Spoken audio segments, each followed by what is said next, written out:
નમસ્કાર વિદ્યાર્થી મિત્રો, હું છું પીએમ સર. શ્રી ગણેશ ક્લાસીસમાં દરેક વિદ્યાર્થીનું સ્વાગત છે. વિદ્યાર્થી મિત્રો, અત્યારે જે એક્ઝામ ચાલી રહી છે એમકોમ સેમ 1ની, તો તેના માટેના આપણે મોસ્ટ ઇમ્પોર્ટન્ટ ક્વેશ્ચન છે એ તમને આપીએ જ છીએ. અને હા, આવી રીતે અમે તમને આપતા રહીશું. પરંતુ સાથે સાથે મેં એક કામ કરો કે વિડીયોને મેક્સિમમ શેર કરો. કે આપણે બીકોમ સેમ 6ની જ્યારે એક્ઝામ હતી ત્યારે લગભગ આપણી પાસે 1K વ્યૂ તો આરામથી થતા હતા. પરંતુ અત્યારે જે એમકોમમાં અત્યારે આપણી પાસે 300થી 400 જ વ્યૂ થાય છે. તો ખાસ તમે વિડીયોને મેક્સિમમ શેર કરો વિદ્યાર્થી મિત્રો, જેથી કરીને આપણે જે વ્યૂઅરનું ટાર્ગેટ છે એ કમ્પ્લીટ થાય છે. સાથે સાથે ઘણા બધા નવા યુઝર હોય છે આપણી ચેનલ ઉપર, ફર્સ્ટ ટાઈમ આવે છે, તો એ લોકો આપણી ચેનલને તમે ફટાફટ સબસ્ક્રાઈબ કરી દો. સાથે સાથે નોટિફિકેશન દબાવી દો અને બેલ આઇકન છે એટલે તમે પ્રેસ કરી દો. તો વિદ્યાર્થી મિત્રો, અને સાથે સાથે બીજી વાત એ છે કે આપણે ટેલિગ્રામ ચેનલની લિંક છે તેમાં પણ તમે જોડાઈ જાઓ. તેના અમુક પ્રકારના મોસ્ટ ઇમ્પોર્ટન્ટ ક્વેશ્ચન હશે કે કોઈ પણ પ્રકારના સોલ્યુશન હશે દાખલાના, એ અમે તમને એમાં ફોરવર્ડ કરી દઈશું. તો વિદ્યાર્થી મિત્રો, આપણે વાત કરીએ છીએ તો હવે જે તમારું પેપર છે કાલે મોર્નિંગમાં, તો એના માટે આપણે ફાઇનાન્શિયલ મેનેજમેન્ટ એન્ડ પોલિસીનું જે પેપર છે, તો એના માટેના મોસ્ટ ઇમ્પોર્ટન્ટ હું તમને પહેલાં ક્વેશ્ચન આપી દઉં છું. અને દાખલા જે હશે એકાદ બે, તો એ હું તમને લાસ્ટમાં કહીશ કે ભાઈ કઈ રીતે દાખલા પૂછાય છે. તો દાખલાની પ્રેક્ટિસ તમારે કરવાની છે. પણ જે વિદ્યાર્થીને દાખલા નથી આવડતા એવા વિદ્યાર્થી મિત્રો ખાસ કરીને પહેલાં થિયરી ક્વેશ્ચન કરીને જાજો. જો તમે થિયરીમાં વધારે ભાર આપી દેશો તો તમને જરૂર નહીં પડે કે તમને અકાઉન્ટમાં અમુક પ્રકારના દાખલા આવડે છે કે નથી આવડતા. તો વિદ્યાર્થી મિત્રો, આપણે અત્યારે વાત કરીએ છીએ question number 1, what is a financial management? નાણાકીય સંચાલન એટલે શું છે? Analysis at objective and importance and scope in the respect of the prevailing situation. વર્તમાન પરિસ્થિતિના સંદર્ભમાં નાણાકીય સંચાલનના હેતુ અને મહત્વને કાર્યક્ષેત્ર. તો વિદ્યાર્થી મિત્રો, ક્વેશ્ચન નંબર 1 છે એ મોસ્ટ ઇમ્પોર્ટન્ટ ક્વેશ્ચન છે વિદ્યાર્થી મિત્રો. ખાસ તમે એકવાર એને અચૂકપણે કરી જાજો. ઓબ્જેક્ટિવ, ઇમ્પોર્ટન્ટ અને સ્કોપ, આ ત્રણ તમારા માટે મોસ્ટ ઇમ્પોર્ટન્ટ છે. ત્યાર પછી ક્વેશ્ચન નંબર 2, એટલે મીન્સ કે પીડીએફમાં પહેલો જે ક્વેશ્ચન છે એ તમારા માટે ઇમ્પોર્ટન્ટ છે વિદ્યાર્થી મિત્રો, ખાસ કરજો. ત્યાર પછી question number 2, discuss the profit maximization and wealth maximization. નફાનું મહત્તીકરણ અને સંપત્તિનું મહત્તીકરણ ચર્ચા કરો. ત્યાર પછી question number 3, write a short note, risk return trade off. ટૂંક નોંધ લખવાની છે, જોખમ વળતર વચ્ચેનો નિયમ. Question number 4, explain the role of financial management. નાણાકીય મેનેજરની ભૂમિકા સમજાવો. તો વિદ્યાર્થી મિત્રો, ક્વેશ્ચન નંબર 4 પણ મોસ્ટ ઇમ્પોર્ટન્ટ રહેશે. ભૂમિકા જે છે એ વધારે પૂછાય છે, એટલે કે નાણાકીય મેનેજરની ભૂમિકા. ત્યાર પછી તો વિદ્યાર્થી મિત્રો, ટોટલ 4 ક્વેશ્ચનમાંથી પહેલો અને ચોથો વેરી મોસ્ટ ઇમ્પોર્ટન્ટ છે. ખાસ તમે એકવાર કરીને જજો. અને વિદ્યાર્થી મિત્રો, વિડીયોને મેક્સિમમ તમે શેર કરો. તમારા કોઈ પણ ગ્રુપ હોય છે, ઇન્સ્ટાગ્રામ, ફેસબુક, ટ્વિટર, તમે જે કાંઈ વાપરો છો, મેક્સિમમ વિડીયોને તમે શેર કરો, જેથી કરીને બીજા પણ વિદ્યાર્થી છે આવી રીતે આઈએમપી એને મળતું રહેશે એટલા માટે. ત્યાર પછી આપણે વાત કરી question number 5, discuss the following method of the capital budget. મૂડી બજેટની ચર્ચા પદ્ધતિ સમજાવો. તો જો અહીંયા પેબેક મેથડ છે એ મોસ્ટ ઇમ્પોર્ટન્ટ છે, અને internal rate of return method એટલે કે આંતરિક વળતરના દરની પદ્ધતિ, અને પેબેક પીરિયડ એટલે પડતર આપ પદ્ધતિ. તો આ બંને ક્વેશ્ચન છે મોસ્ટ ઇમ્પોર્ટન્ટ રહેશે. ત્યાર પછી ક્વેશ્ચન નંબર 6, એક્સપ્લેન ધ ઇન્ડિસ્ટન્સ. વિસ્તૃત રીતે સમજાવો. એજન્સી થિયરી અને રિસ્ક રિટર્ન ટ્રેડ ઓફ. જોખમ અને વળતર વિનિમય સમાધાન. Question number 7, explain the various method of capital budgeting with the example. મૂડી અંદાજપત્રની વિવિધ પદ્ધતિઓ ઉદાહરણ સાથે સમજાવો. તો તમારે જો વિદ્યાર્થી મિત્રો ખાસ કીધું છે કે ઉદાહરણ દ્વારા સમજાવવાનું છે, તો ઉદાહરણ તમારે ખાસ કરીને તમારી રીતે બનાવવાના હોય છે વિદ્યાર્થી મિત્રો. ઘણીવાર વિદ્યાર્થી મિત્રો ઉદાહરણે પાકા કરે છે, તો એવું ન કરો વિદ્યાર્થી મિત્રો.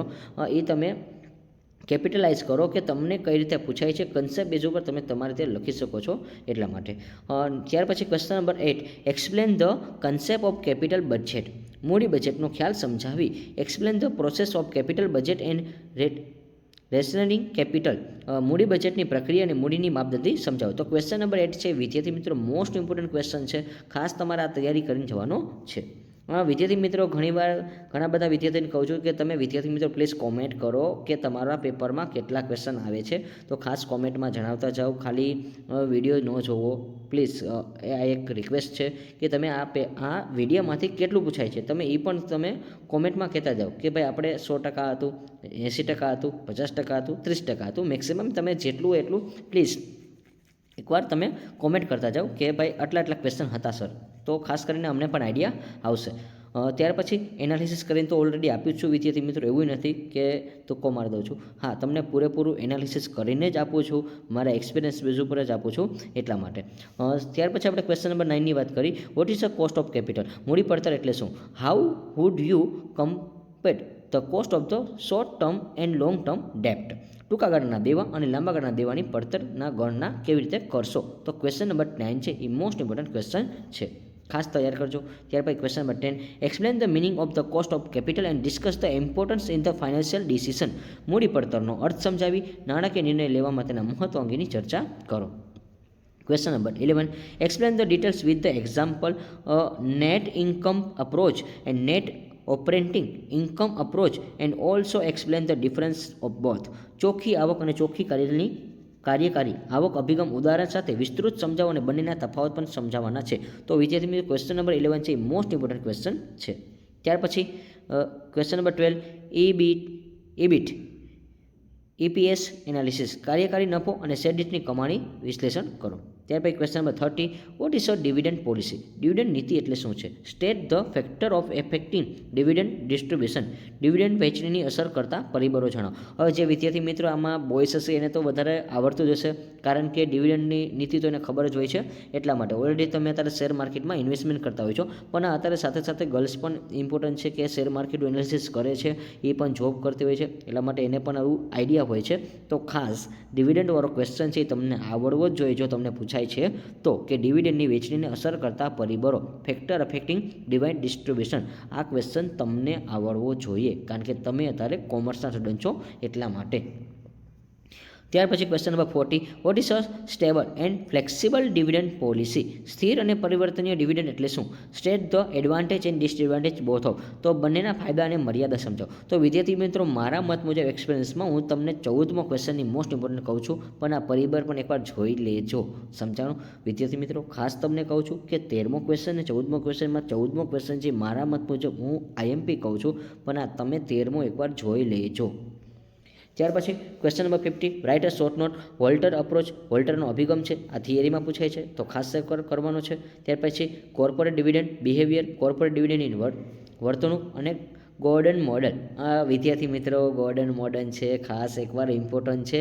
વોલ્ટર અપ્રોચ અને ગોર્ડન મોડલ આવતીકાલના પેપરમાં આવી શકશે, અને ગોર્ડન મોડલ તો મોસ્ટ ઇમ્પોર્ટન્ટ છે, એટલે ખાસ એકવાર તમે કરી જજો. તો વિદ્યાર્થી મિત્રો ટોટલ અહીંયા મેં તમને જે આઈએમપી ક્વેશ્ચન આપેલા છે એ કમ્પ્લીટ થઈ છે, પરંતુ હા વિદ્યાર્થી મિત્રો ઘણીવાર તમને સમ પૂછાય છે, તો સમના પણ મેં મોસ્ટ ઇમ્પોર્ટન્ટ સમ છે એ તમારી સામે રજૂઆત કરું છું વિદ્યાર્થી મિત્રો. A limited has a proposal investment in the which investment 25 lakhs is to be made and the estimate net profit before the depreciation and tax is under. આમાં તમારે શું કરવાનું છે તો કે ડેપ્રિસિએશન છે એ ફાઇન્ડ આઉટ કરવાનો છે, અને આ પ્રેક્ટિકલ દાખલો છે જે ઘણા બધા વિદ્યાર્થીઓ સીએની તૈયારી કરતા હશે, સાથે બીકોમની તૈયારી કરતા હશે, એના માટે સમ ઇઝી છે. વિદ્યાર્થી મિત્રો આ દાખલો ખાસ એકવાર તમે પ્રેક્ટિસ કરજો. આ દાખલો મોસ્ટ ઇમ્પોર્ટન્ટ છે અને અગત્યનું છે. આના જેવા દાખલા વધારે પૂછાય છે, એટલા માટે જો તમને થિયરીમાં રસ ઓછો હોય મારી જેમ, તો તમે ખાસ પ્રેક્ટિકલ દાખલામાં કરજો, કારણ કે ઘણા બધા વિદ્યાર્થીઓ એવું માનતા હોય છે કે થિયરી સારી છે, પણ થિયરી કરતાં પ્રેક્ટિકલ સારું છે, કે પ્રેક્ટિકલમાં તમારો સમય બચશે અને તમને ફટાફટ આવડી જશે, તો વેલ એન્ડ ગુડ છે, સમય આપણો બચશે એટલા માટે. તો વિદ્યાર્થી મિત્રમાં તમારે 4 સ્ટેપ જ કરવાના છે. The company calculate depreciation 20% as per the straight in the method. આમાં તમને કહી દીધું છે ભાઈ સીધી લીટીની પદ્ધતિ કરો, લગભગ તો સ્ટ્રેટ ધ લાઇન મેથડ છે, એટલા માટે assume that rate of the tax 50% છે, એટલે આપણે ધારણામાં 50% કરવાના છે.